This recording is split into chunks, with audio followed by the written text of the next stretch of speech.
In today's video, we're going to be talking about NBA 2K23 gameplay, and more specifically in that gameplay, the fading three. It is a monumental problem in the 2K community because it is something that decreases the skill gap, because anyone can make a certain type of build and just run left and run right and shoot a fading three. But don't get too caught up in overly taking this game serious, because the game doesn't take itself serious. This game don't know what it want to be. It don't know whether it want to be NBA Jam. It don't know if it want to be NBA 2K. It don't know if it want to be NBA Street.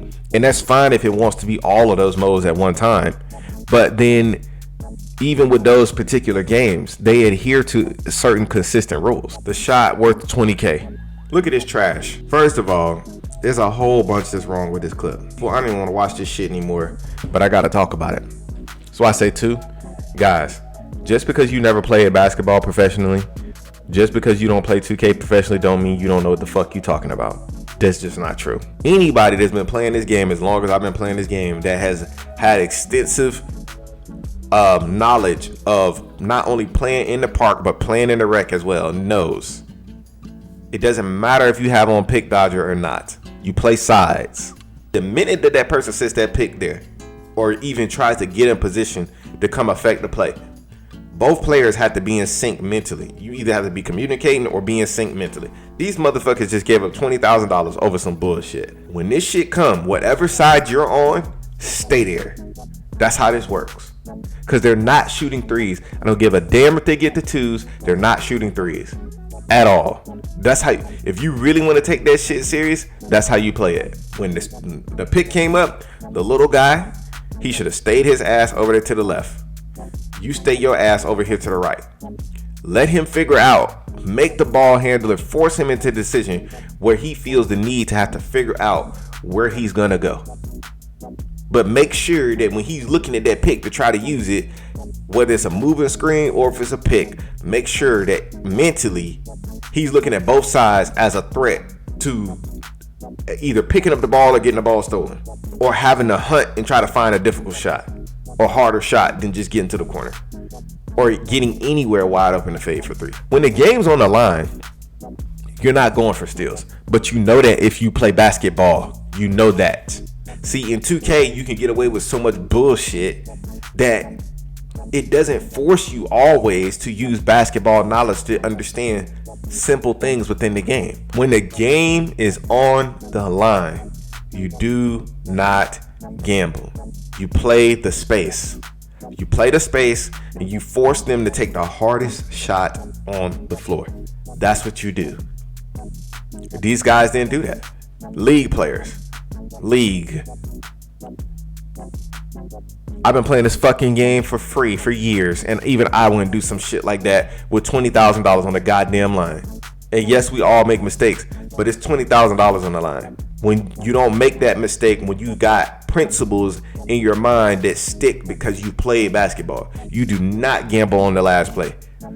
Just because you don't know how to guard it does not mean it's OP. OP is when someone can do something and you can do all the right things and they can still do it. That's when it's OP. This guy, boom, boom, boom, get to the left. The minute he got the space on the fader three, he was taking that shot. The fading three, and the real term for it, shout out to Dime Work, because he always be correcting niggas on Twitter. It's not called a fade, it's called a pull-up. The pull-up three, it really depends. Pull-up threes are really hard shots to take. That's number one. It also depends on which pull-up three you're taking. If you're taking a forward pull-up three, like if you moving into the shot, going towards the basket, and you starting kind of from, I would guess from like somewhere in the half court area to top, anywhere from the top of the three-point arc, that shot is hard. It's a little easier than a fading pull up to the left or to the right, especially for game. That's a really hard fucking shot. The balance, the concentration, the timing on it, especially with somebody closing out, is a really hard fucking shot, guys. That's not a shot that goes in all the time, especially from the distance that you see people shooting it in 2K. The shit is ridiculous. But that's because there are so many elements, gameplay elements in the game that are broken.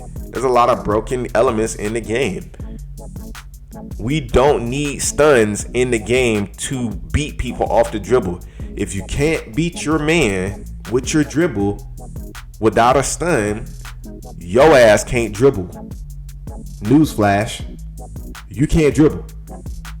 If you can't beat your man without an ankle breaker, newsflash, you either over dribbling or you can't dribble. Dribbling is simple. You use your dribble to get to a shot. How is that not? I can't do this with people. The fading three is a massive problem. And I'm going to keep talking about it until it gets fixed and until 2K puts it to a point where it is not a viable option. You got to fix the defense. You got to fix the offense.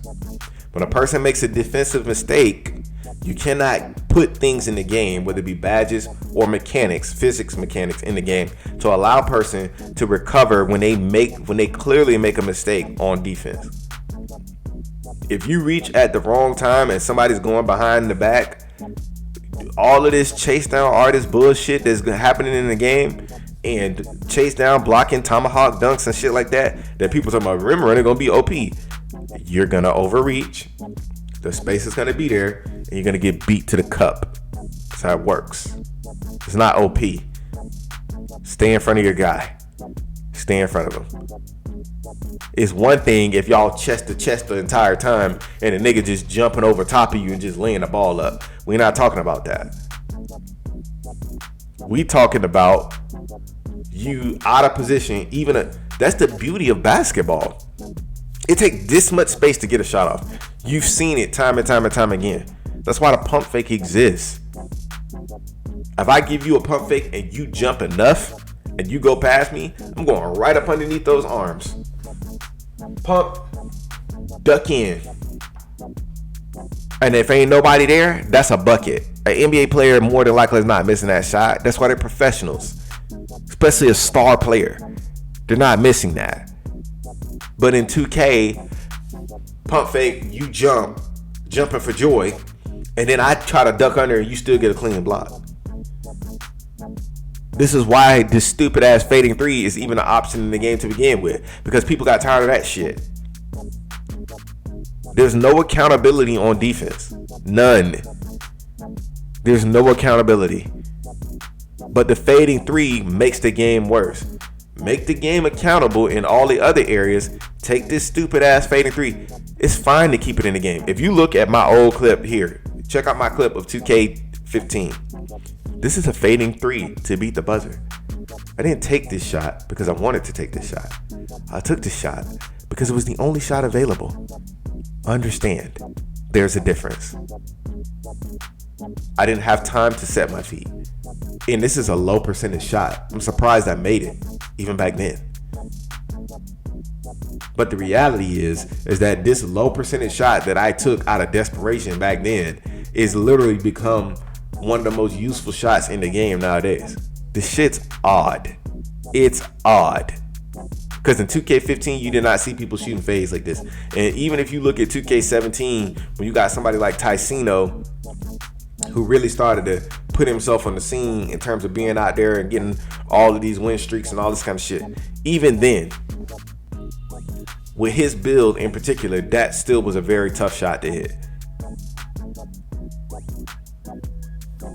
And there's a badge in the game to help you hit it now. Shit is ridiculous. It's ridiculous. Claymore, I'm glad they took out Sniper.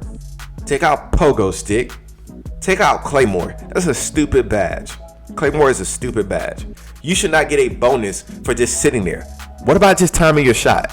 What about that? Guys, if we don't speak up and say something, this shit ain't gonna change. So keep talking about it. Keep making your voice be heard. Keep talking about it on Twitter. Follow me on Twitter and all this other kind of shit. And I'll catch you in the next one.